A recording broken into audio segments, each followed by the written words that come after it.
오늘 요한복음 5장은 우리가 잘 아는 내용입니다. 이 베데스다라고 하는 연못이 있더라.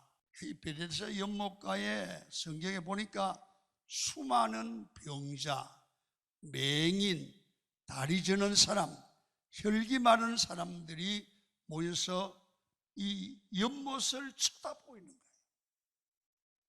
왜 쳐다보느냐? 소망을 갖고 있어요.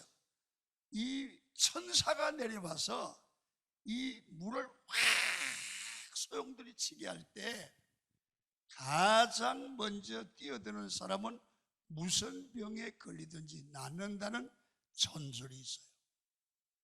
이걸 바라고 이 여기에 움직이지도 못하는 38년 된 중풍병자도 와서 소망을 갖고 물이 동해면 뛰어가기를 기다리는 그런 모습을 성경은 소개해요. 자, 2절과 3절 읽도록 하겠습니다. 시작. 예루살렘에 있는 양문 곁에 히브리 말로 베데스다라 하는 못이 있는데 거기 행각 5이 있고 그 안에 많은 병자, 맹인, 다리 저는 사람, 혈기 마른 사람들이 누워 물의 움직임을 기다리니. 아멘. 이 모습은 오늘날 현대인들의 모습과 똑같습니다. 여러분 보십시오. 우리 주변에 보면 코로나로 인해서 주저앉아 있는 사람들이 얼마나 많습니다. 소망을 갖는데 움직일 수가 없습니다. 병든 사람, 방황하고 있는 사람들, 요즘 사람들은 육체뿐만 아니라 마음이 많이 병들어가고 있다고 그래요. 이들은 무언가 붙잡고 싶어서, 무언가 해결하고 싶어서 베데스다 연못가에 모여있는 이 본문의 모습과 같아서 병원으로, 공기 좋은 곳으로, 또 좋다는 곳으로, 점쟁이 집으로 쫓아다닙니다. 왜? 답답한 문제를 해결하기 위해서, 나의 문제를, 나만 아는 문제를 해결하는 희망을 찾아서. 여러분, 오늘 본문의 말씀을 통해서 오늘 우리들의 문제가 성경으로 해결되는 놀라운 역사가, 여러분 답을 찾는 놀라운 역사가 말씀을 듣는 중에 들려지기를 축원합니다. 여러분, 당시에 이런 전설이 있었습니다. 4절을 읽습니다. 시작. 이는 천사가 가끔 못에 내려와 물을 움직이게 하는데 움직인 후에 먼저 들어가는 자는 어떤 병에 걸렸든지 낫게 되밀어라. 아멘. 오늘 본문을 통해서 우리가 발견하는 것은 뭐냐 하면, 가끔 천사들이 내려와서 물을 동하게 한다는 거예요. 그러면 그 중에 제일 먼저 뛰어내려가는 사람이 나음을 받는 거야. 할렐루야. 그래서 오늘 여러분들과 제가 오늘 본문의 말씀을 통해서 보면 이건 오늘 현대인들의 모습과 똑같습니다. 여기에 38년 된 중풍병자가 희망을 걸고 앉아 있지만 희망이 불립니까? 이 전설이 맞는 겁니까? 이런 일이 있었는지도 모르는 전설이란 말이에요. 전설을 믿고 소망을 갖고 살아가는데 이 희망은 가짜 희망입니다. 여러분, 사람들이 급하면 지푸라기라도 잡으려고 애를 쓴단 말이에요. 여러분, 베데스다 연못에 물이 움직일 때 먼저 들어가면 병이 낫는다는 것은 가짜 희망이지만, 그래도 혹시나 내 병이 나을지도 몰라, 이 약을 먹으면 혹시나 나을지도 몰라, 그러한 희망을 찾아 헤매는 게 급한 인간의, 절망한 인간의 본성입니다. 여러분, 오늘 우리 예수 믿는 사람들은 가짜 희망을 갖는 게 아닙니다. 예수 안에 참된 소망이 있는 줄로 믿습니다. 자, 그러면 오늘 본문에 38년 된 환자는 왜 절망입니까? 왜 절망입니까? 자, 성경을 봅니다. 7절입니다. 시작. 병자가 대답하되 주여 물이 움직일 때 나를 못에 넣어주는 사람이 없어 내가 가는 동안에 다른 사람이 먼저 내려가나이다. 첫 번째, 도울 사람이 없는 게 절망입니다. 아무도 도울 사람이 없다고 느낄 때 사람은 완전히 절망합니다. 사람에게서 제일 큰 절망은 고립감입니다. 고립감. 세상에 나밖에 없다고 느끼는 것입니다. 지금 이 38년 된 병자가 느끼는 마음이 절망입니다. 세상에 아무도 나를 도울 자가 없다. 여러분, 세상은 다 버려도 예수는 안 버립니다. 두 번째는 38년 동안 오랫동안 고통을 당했기 때문에 정신을 못 차리는 겁니다. 태어날 때부터 지금까지 아픈 겁니다. 얼마나 큰 절망이겠습니까? 아무런 희망이 없습니다. 그 병든 자에게 예수님이 찾아가서 뭐라고 합니까?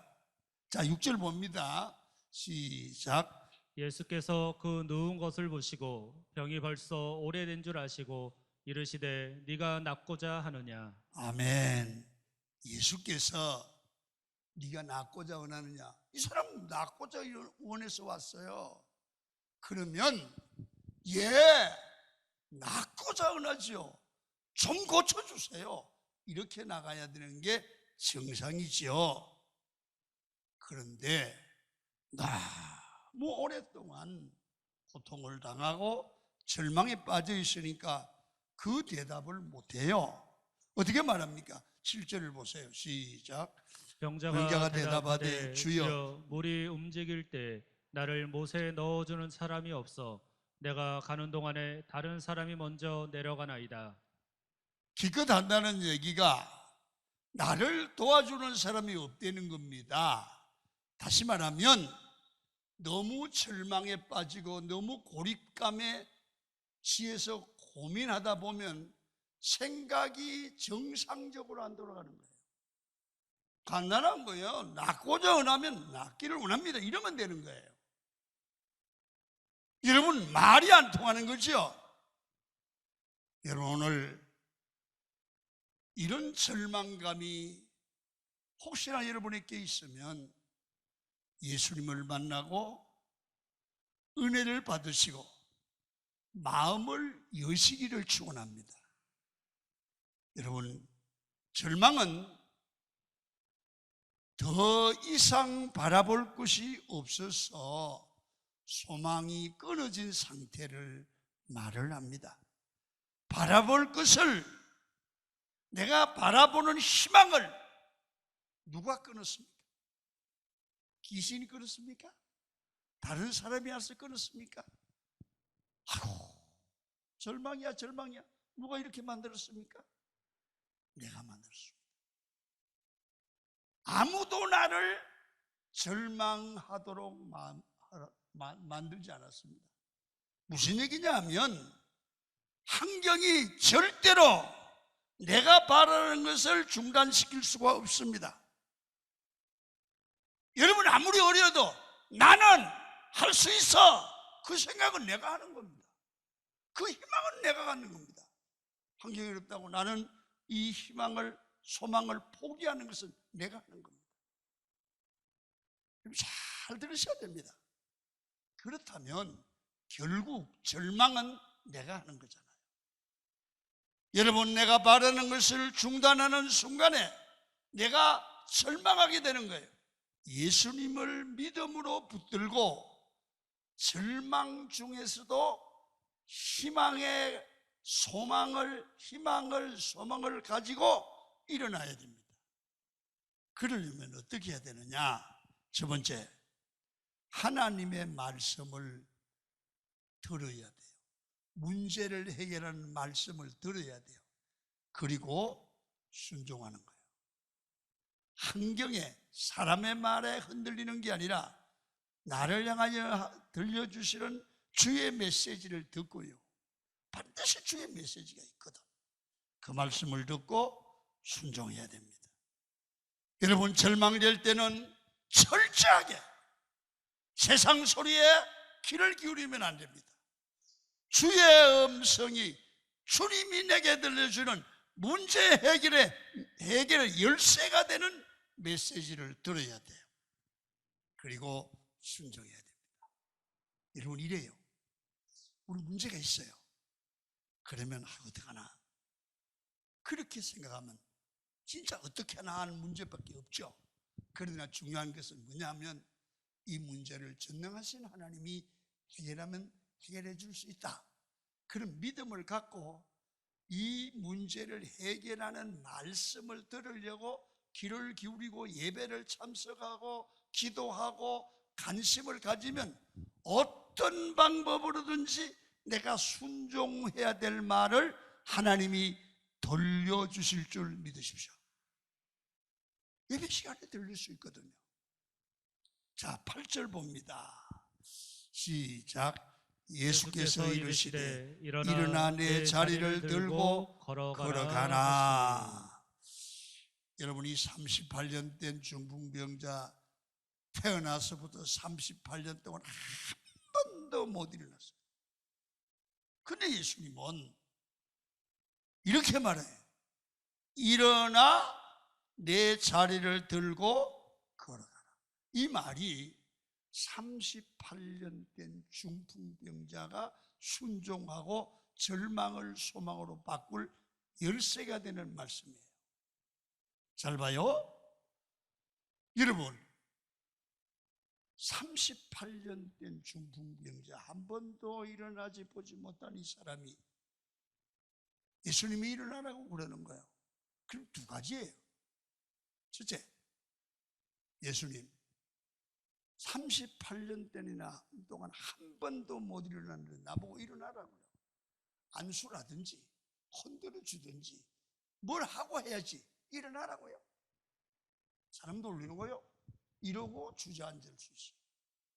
두 번째, 예수님, 당신은 하나님이십니다. 내가 그걸 믿습니다. 죽은 자를 살리시는 하나님을 믿습니다. 그리고 일어나려고 시도하면 기적이 일어난다고 말해요. 우리도 그래요. 둘 중에 하나예요. 인간적인 생각, 믿음의 생각. 여러분, 우리가 인생을 살아가면서 절망에서 희망으로 변화시키는데 오랜 시간이 걸리지 않습니다. 여러분, 예수님은 적극적으로 하실 수 있습니다. 말씀에 순종하면 하나님의 기적이, 하나님의 역사가 바로 일어나는 줄 믿습니다. 여러분, 능력 있는 삶을 살아가기 위해서는 다른 게 아니라 예수님의 말씀에 순종하기만 하면 되는 줄로 믿으시기를 바랍니다. 오늘도 우리에게 주시는 하나님의 말씀, 순종하고 복받을 메시지가 있습니다. 그래서 그 말씀을 설교 시간마다 들으시고, 이 말씀은 내가 하나님의 말씀으로 받아들이고 순종하여 복받을 말씀이다. 그게 들려지기를 축원합니다. 성경 말라기에 보면 너희가 물질 축복을 원하느냐 11조를 해라. 그러면 창고에 넘치는 축복을 주신다. 순종해. 주의를 거룩하게 지키라. 하나님이 명한 선교와 구제를 위해서 사용해보라. 땅에서 살 떼고 복을 받으라고 하는 말씀이 있는데 그 말씀을 순종을 못해서 받을 복을 놓치기도 하잖아요. 그래서 오늘 여러분들과 제가 이 하나님의 기적을 경험할 수 있기를 축원합니다. 그다음에 우리가 절망하지 않으려면 여러분, 두 번째, 절망의 속성을 알아야 돼요. 잘 봐요. 절망은 한번 왔어요. 그걸 해결받았어요. 그럼 다시 절망이 안 오나요? 그렇지 않아요. 절망이라는 속성이 우리가 절망했다가 해결하면 또 절망이 온다는 거예요. 그러면 또 하나님의 도움으로 해결을 받으면서 살아가는 게 인생이에요. 나만 그런 게 아니고 다 그래요.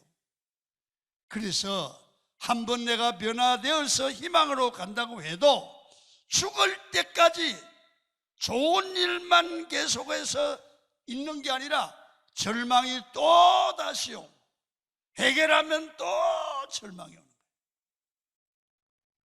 이런 걸 통해서 우리가 성장해가고 우리가 긴장해지고 신앙의 깊은 경지를 체험하게 되죠. 자, 14절을 읽도록 하지요. 시작. 그 후에 예수께서 성전에서 그 사람을 만나 이르시되 보라 내가 나았으니 더 심한 것이 생기지 않게 다시는 죄를 범하지 말라 하시니. 여러분, 이 38년 된 중풍병자가 순종했더니 여러분 치료함을 받아요. 그래서 주님께서 말하기를 네가 나았으니 더 심한 것이 생기지 않도록 죄를 범하지 말아라. 주님이 경고합니다. 여러분, 우리 삶에 죄 때문에 생기는 병도 있습니다. 그러나 반드시 모든 게 죄 때문에 내가 잘못해서 병이 생긴 건 아니에요. 여러분, 예수님이 오늘 본문에 말씀한 걸 보면 죄 때문에 병이 올 수도 있다는 거예요. 그런데 우리가 살아보면 다시는 죄를 안 지을 것 같은데 죄를 또 지어요. 여러분, 또 짓잖아요. 회개하고 또 지어요. 죄 없는 사람이 어디 있습니까? 내가 회개한다고 해서 다시는 그 죄를 안 짓는 게 아니라 또 지어요. 여러분, 우리가 항상 가져야 할 생각이 있습니다.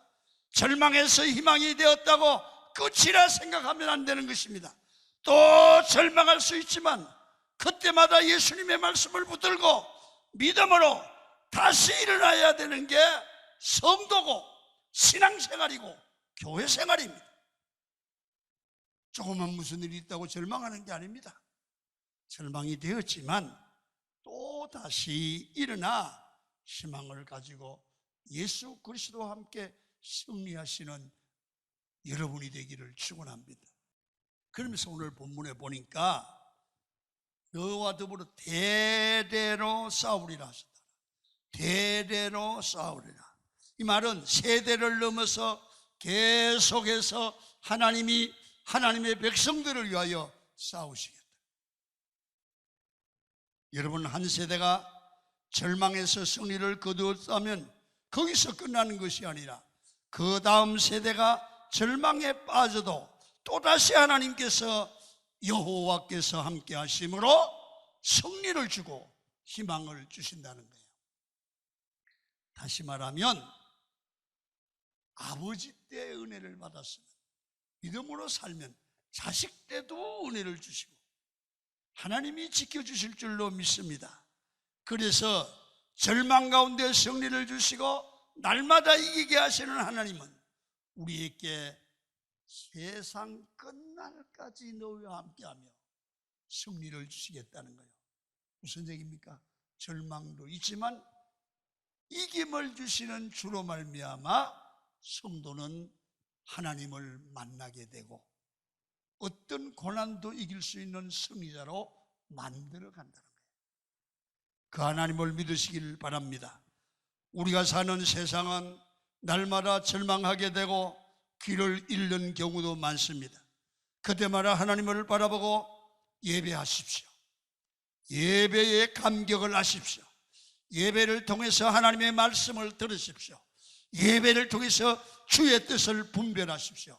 그리고 기도하고 일어나시기를 바랍니다. 절망이 반복되지만 승리를 주시는 주님의 희망, 주님의 능력도 계속 반복될 줄로 믿습니다. 여호와 니시 하나님, 승리의 하나님은 계속해서 믿음의 사람과 함께 하십니다. 내 인생에도 여호와의 니시의 하나님이 함께 하신다는 사실을 굳게 믿으시고, 절망이 오고 어려움이 와도 기도하고 믿음으로 힘을 내십시오. 기걸음질 치는 게 아니라 예배하십시오. 여러분, 절망하는 것이 아니라 기도하면서 하나님의 음성을 듣고 순종함으로 절망이 오면 하나님의 기적이 온다는 사실을 믿고 다시 희망을 가지고 일어나는 여러분이 되기를 축원합니다. 그래야 코로나19 시대에 믿음으로 승리할 수 있습니다. 마지막으로, 절망을 이기는 방법은 언제나 믿음의 마음으로 용기를 가져야 됩니다. 8절과 9절을 봅니다. 시작. 예수께서 이르시되 일어나 내 자리를 들고 걸어가라 하시니 그 사람이 곧 나아서 자리를 들고 걸어가니라. 이날은 안식이니. 절망을, 우리에게 오는 절망을 이기는데 제일 중요한 게 뭐냐면 두려운 마음을 가지면 안 된다. 여러분, 세상도 두려우면 안 돼요. 왜? 하나님이 세상을 이겼어요. 우리에게 함께 하시는 하나님이 이김을 주실 줄로 믿습니다. 그리고 미래도 두려우면 안 됩니다. 하나님이 우리와 함께 계시기 때문에. 여러분, 예수님께서 본문에서 내 자리를 들고 걸어가라고 말씀을 하십니다. 아니, 38년 동안 한 번도 걸어본 적이 없는 사람에게 말도 안 되는 소리입니다. 우리가 인생에서 한 번도 듣지 못한 말씀을 들을 때가 있습니다. 지금까지 설교를 들을 때 항상 남의 이익이 같았는데 어느 날 내가 심한 아픔이 있고 답답했어요. 그런데 그 말씀이 어느 날 나에게 하는 말씀으로 확 다가오는 거예요. 여러분, 이 말씀이 이 인생을 고칩니다. 이런 말씀이 여러분에게 들려오기를 축원합니다. 이야, 오늘은 내 말씀. 38년 된 병자도 한 번도 들어보지 못한 예수님이 일어나 걸어라, 그 말씀을 했어요. 깜짝 놀랐어요. 그래서 용기를 가지고 일어서게 되었던 것입니다. 순종할 때 구절 한번 읽어봐요. 어떻게 나타나는가? 시작. 그 사람이 곧 나아서 자리를 들고 걸어가니라. 하나님의 말씀대로 순종하고 용기를 가지니까 곧 나아서 자리를 들고 걸어가니라. 기적이 일어난 거예요. 예수님의 말씀을 들었다고 다 끝난 것이 아니라 예수님이 내게 하는 음성이 될 때, 그 말씀에 순종할 때 곧 나는 거예요. 여러분, 일어나라고 하실 때 용기를 가지고 일어나는 결단, 절망에서 일어나기 위해서는 이런 주의 말씀에 순종하여 용기를 갖고 일어날 줄 아는 결단력이 필요합니다. 여러분, 오늘 그게 계속되면 안 돼요. 신앙의 침체가 계속되면 안 돼요. 다시 영성을 회복하기를 축원합니다. 이 절망에서 허우적거리는 것을 벗어나 새롭게 도약하는 영적 회복을 하는 여러분이 되어야 돼요. 그래야 세상을 이겨요. 그래야 믿음으로 어려움을 극복할 수 있어요. 말씀과 내 삶을 일치시키는 결단과 용기를 가지십시오. 예수 그리스도를 붙들고 세상 속에서 일어나십시오. 절망에서 일어나시고 낙심하지 말고 주님의 도우심을 바라며 일어나기를 바랍니다. 오늘 병자처럼 말씀에 반응하여 용기를 가지고 일어나 걸어가십시오. 그때 우리의 순종을 통해서 하나님이 반드시 일하시고 하나님이 여러분의 삶에 놀라운 기적과 축복을 열어주십니다. 믿으십니까? 지금 절망 가운데 계시면 절망 속에서 희망을 붙드시고 말씀에 순종함으로 주님과 함께 일어나 걸어가시는 승리하는 여러분이 되기를 축원합니다.